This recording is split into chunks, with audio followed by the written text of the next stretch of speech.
સ્વાગત છે તમારું એસઆર એજ્યુકેશનમાં। તો આજે બીકોમ સેમ 3 ટેક્સેશનમાં આપણે ક્વેશ્ચન નંબર 32 છે, બરાબર ને। એમાં તમને એક્ઝામમાં આ પ્રકારના સમ પૂછાતા હોય છે। તો આજે આ દાખલો આપણે સોલ્વ કરીશું। દાખલા નંબર 32 છે।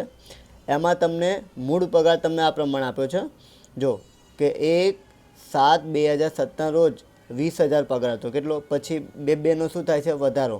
જ્યાં સુધી ક્યાં સુધી ના આવે? 26,000 થાય। 26,000 થાય એના પછી કેટલો આપણે વધારો કરવાનો છે? 5,000। ઓકે, સમજો જરા।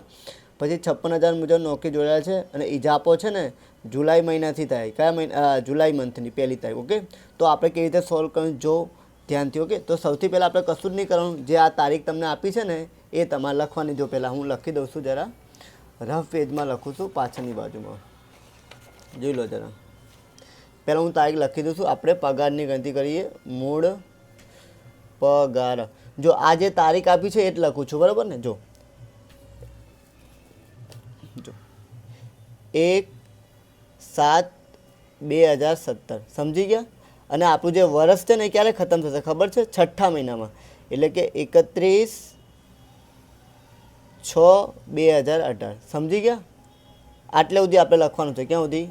21-22 સુધી। તો લખું છું હવે અહીંયા થશે 1/7/18 ટુ 31/6/19 સમજી ગયા। પછી 1/7/19 થી 31/6/20 બરાબર। પછી 1/7/20 થી શું કરવાનું છે? 31/6/21। પછી 1/7/21 થી લઈને 31/6/22 બરાબર। અહીંયા સ્ટોપ આપણે થઈ જવાનું, સમજી ગયા। ચલો, આટલું તો તમને ખબર પડી જશે, બરાબર, આઈ હોપ। તો સૌથી પહેલાં આપણે 20,000 પગાર છે અહીંયા, સમજી ગયા। કેટલો? 20,000। પછી કેટલો? 2,000નો વધારો થશે, એટલે કેટલા થશે? અહીંયા 22,000। કેટલા? સમજી ગયા। પછી અહીંયા કેટલા થશે? 24,000, સોરી અને ખબર પડે છે? એના પછી અહીંયા કેટલા થશે? 26,000। ઓકે, તો 26,000 આવી ગયો આપણો આન્સર, દેખાય છે? હવે આમાં કેટલાનો વધારો કરવાનો છે? 5,000નો। કેટલાનો? તો તમે 5,000 પ્લસ કરો ને એટલે 31,000 રૂપિયા થાય। કેટલા થાય? સમજી ગયા? ચલો, આટલું તો તમે ખબર પડી ગઈ હશે। હવે તમારે શું કરવાનું છે? જો હવે આપણને જે પાછલું વર્ષ તમને આપ્યું છે ને અહીંયા જો 21 અને 22, આને કહેવાય પાછલું વર્ષ। જોઈજો, આ ધ્યાન આપજો જરા।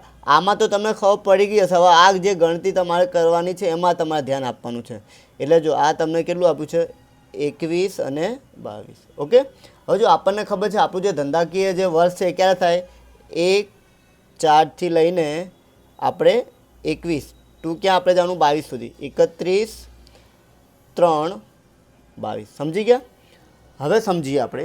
હવે જો આપણું જે વર્ષ છે ને એ 1/4/21 થી લઈને આપણે 22 સુધી, હે ને। અને પગાર છે ને આપણે આજે કયા મહિનાથી વધારો થશે? જુલાઈ મહિનાથી। તો આપણે ચોથા મહિનાથી ગણીએ। કયા મહિનાથી? ચોથા મહિના। તો જો હવે એટલે ચોથો મહિનો થયો, એના પછી શું આવશે?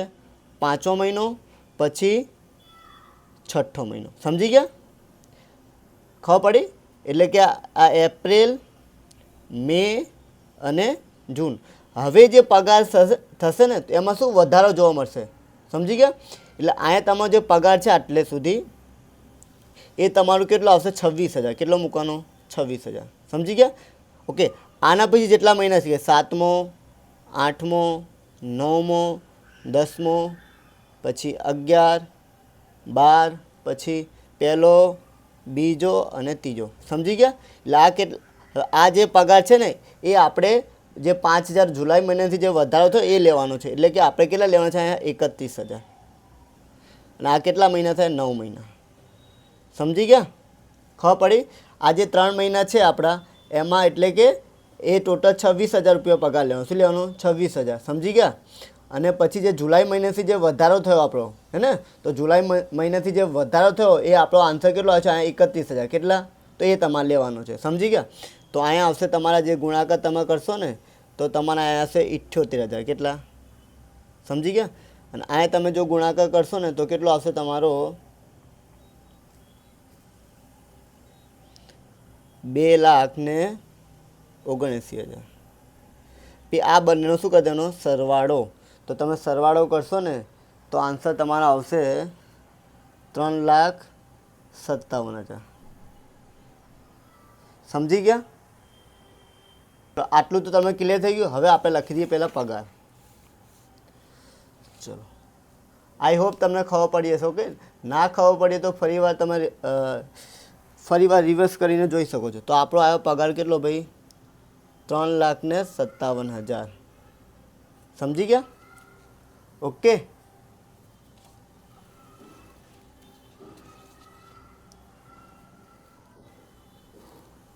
ચલો. એના પછી તમને આપ્યું છે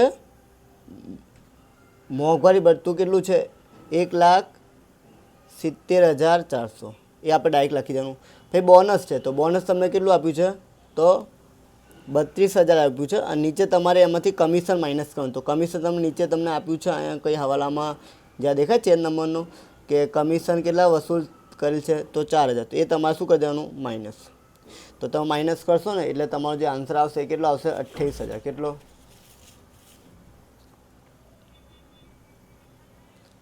ચલો, ડન. આટલું પછી એ મનોરંજન ભથ્થું એ તમને આપ્યું છે કેટલું છે? 2,000. કેટલું? એ તમને માસિક આપ્યું છે. તો આપણે 12 મહિનાનું કેટલું થાય? તો 24,000. સમજી ગયા? એના પછી શિક્ષણ છે. શિક્ષણ ભથ્થું તમને કેટલું છે? 1,200 છે. કેટલું છે? કેટલું છે? 1,200. બરાબર ને? એ બી માસિક તમને આપ્યું છે. કેટલું છે? તો 12 મહિનાનું કેટલું થશે?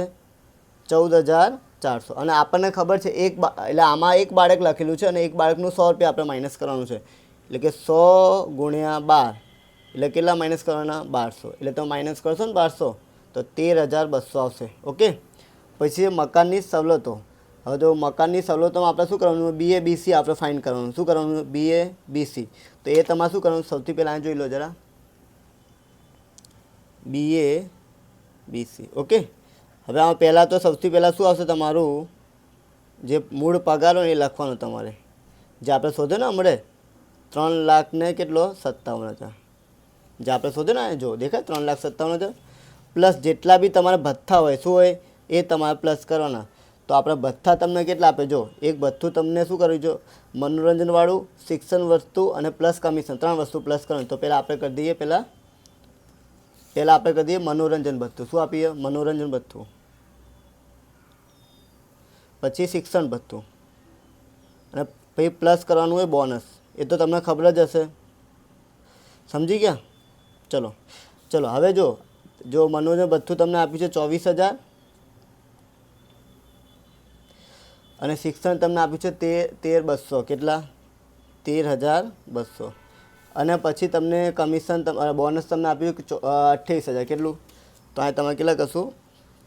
28,000. આ બધાને ટોટલ કરશો ને તો 4,22,200 આવશે. કેટલો? 4,22,200. હવે સમમાં તમારે જોવાનું છે કે કંપની પોતે ભાડે રાખેલું છે કે ભાડું ચૂકવે છે. તો જોઈએ, વાંચીએ આપણે. ફર્નિચર સાથે રહેઠાણ માટે મકાન આપેલું છે. મકાન આપેલું હોય બરાબર ને, જેનું માસિક કેટલું છે? 60,000 રૂપિયા ભાડું ચૂકવે છે માલિક.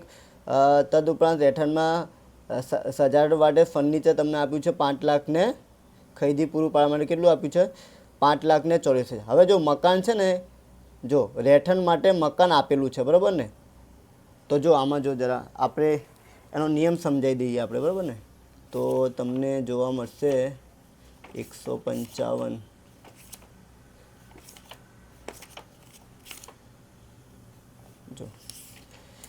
જો જ્યારે જો મકાનનું માલિક દ્વારા ભાડું રાખવામાં આવે બરાબર ને, એટલે શું? જો મકાનના માલિક દ્વારા ભાડે રાખવામાં આવ્યું હોય બરાબર, આ રાખેલું જ છે બરાબર ને, રહેઠાણ માટે તમને આપેલું છે. અને જો મકાન માલિકનું છે, મકાન માલિકનું હોય તો તમારે આ 3 કન્ડિશન અપનાવવાની છે.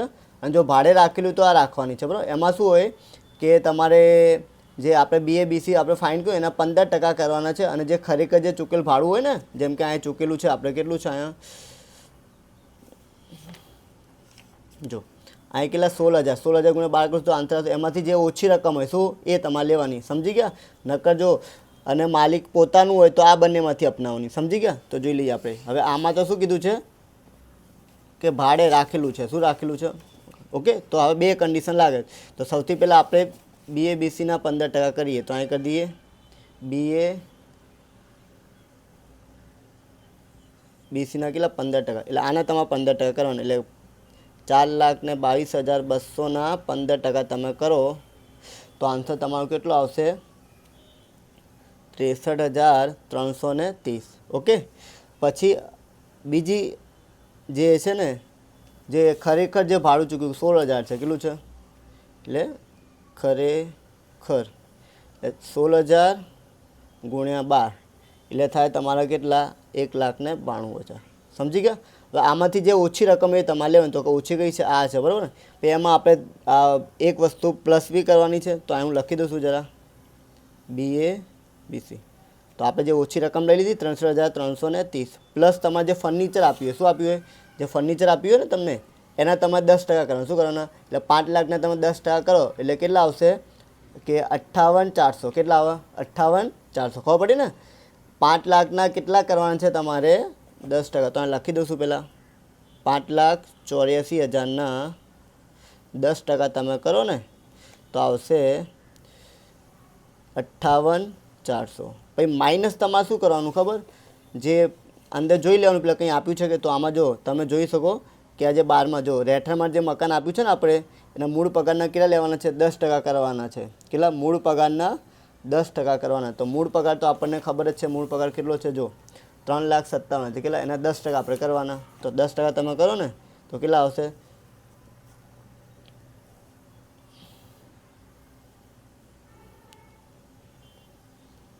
35,700. અને જે આન્સર આવશે તમારો છેલ્લે 86,030. સમજી ગયા? આ તમે મકાનની સવલતો સમજી ગયા હશો સાહેબ.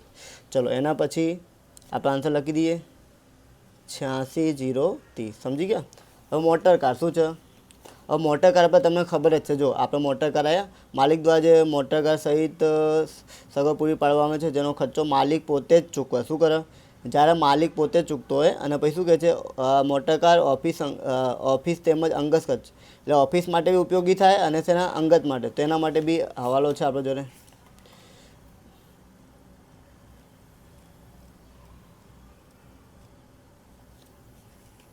જો બતાવીએ તમને, જો માલિક દ્વારા ચૂકવવામાં આવે અને કર્મચારી ભોગ, તો આમાં શું છે માલિક દ્વારા ચૂકવવામાં આવે, બરાબર ને. હવે આપણે જે બાઇક છે ને એ કેટલું છે કે 1.6થી વધારે છે, બરાબર ને. તો કેટલું લેવાનું 2400 + 900 લેવાનું. શું લેવાનું સમજી ગયા ને, 2400 + 900. સીસી હે ને 1.6થી વધુ હોય તો શું લેવાનું 2400 + 900, અને ઓછું હોય તો આટલું લેવાનું. સમજી ગયા? તો અહીંયા કેટલા આવશે આપણે 2400 અને 900 કેટલો થાય 3300 થાય. તો આપણે 3300 લખી દઈએ.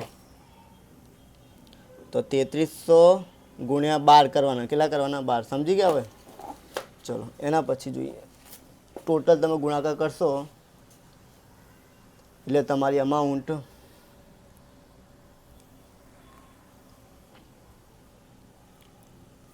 39,600. કેટલી? સમજી ગયા? એના પછી પ્રોવિડન્ટ ફંડમાં ફાળો તમને આપ્યો છે, જો કેવી રીતે આપ્યો છે પ્રોવિડન્ટ ફંડમાં કાઢો 14%, એ પગારના. હવે પગારના પહેલાં 14% કરવાનું. શું કરવાનું, પગાર કેટલું તમને આપ્યું છે, જો આજે પગાર તમને આપ્યો છે ને, આજે પગાર તમે આમાં કીધું છે મૂળ પગારના કેટલા 14% કરવાનું. તો આના 14% તમે કરશો ને 3,57,000માં તો કેટલા આવશે 49,980. અને માઇનસ કરવાનું તમે 12%. કેટલા ખબર છે ને, તો આના બી 12% કરીશું ને તો કેટલો આન્સર આવશે આપણો 42,840. હવે માઇનસ કરી દો તમે, તો માઇનસ કરશો તો કેટલા આવશે 71,40. સમજી ગયા? પછી વ્યાજ, તો વ્યાજમાં કેવું છે 9.5, એટલે કે 9.5 એ કેટલા આપે છે તમને 20,900, અને 9.5 જ આપણે માઇનસ કરવાનું. ખબર છે ને, તો એ જ એટલો જ આન્સર આવશે. એટલે આ થઈ જશે તમારું 0,0. શું થઈ જશે 0,0. સમજી ગયા? એટલે ટોટલ તમે કરશો ને તો તમારો આન્સર આવશે આનો 7,25,370. સમજી ગયા? ઓકે. એના પછી બે વસ્તુ તમારે માઇનસ કર્યું, સ્ટાન્ડર્ડ ને વ્યવસાય. હવે આ તો તમને ખબર છે સ્ટાન્ડર્ડ તો કેટલું 50,000 ને વ્યવસાય તમને આપ્યું છે અંદર, જો દેખાય 2400. કેટલું, એને પ્રોફેશનલ બી ટેક્સ કહેવાય, બરાબર. સમજી ગયા? તો આ લખી દઈએ 2400. હવે માઇનસ તમે કરશો ને એટલે કરપાત્ર શું મળશે તમને પગાર. તો આન્સર તમારે છેલ્લે આવશે 6,00,000 72,970. આઈ હોપ તમે સમજી ગયા હશો કે થેન્ક યુ ફોર વોચિંગ.